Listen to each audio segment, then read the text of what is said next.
This is example problem 1 of 2D vectors problems, and I have like 10 or 11 example problems. But again, just introducing you to the skills that you need to deal with two-dimensional vectors. So this is a problem that I like. It's basically two different vectors in 2D expressed in two different ways. So F1 is listed as or given as in polar form, and F2 is given as a slope form. And so we want to find the resultant vector, which is the sum of F1 plus F2.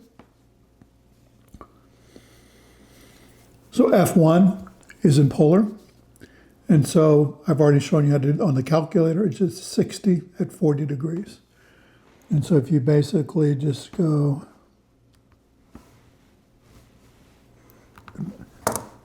square bracket 60 comma angle symbol 40, enter. That's that vector. And again, my default display mode is in rectangular, so it comes up as 45.96 and 38.57. If you're working with a standard scientific calculator, then the x component would be 60 cosine 40, which is 45.96, and 60 sine 40, which would be 38.6. So that's F1. F2 is given as a magnitude and a slope. And so I have a 3, 4, 5 slope. I divide all three sides by 5, and I get 4/5 in the vertical direction, 3/5 in the horizontal direction, and I have a hypotenuse of 1.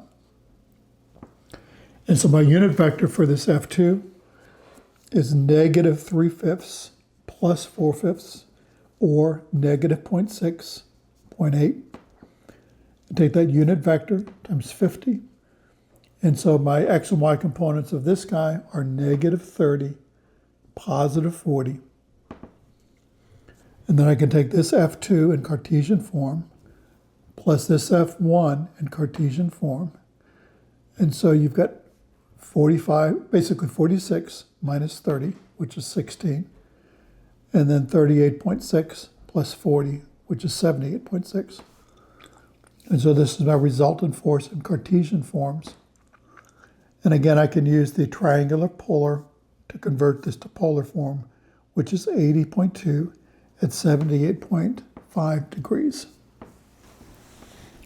And again, I've shown this to you in previous videos, but again, you can use the norm of this guy to get the length, which is 80.2. And you can take the inverse tangent of 78.6 divided by 16, and that gives you 78.5 degrees. And that basically gives you our resultant, which is here. And you can kind of get there graphically. So if we basically have 60 at 40, and then you have 50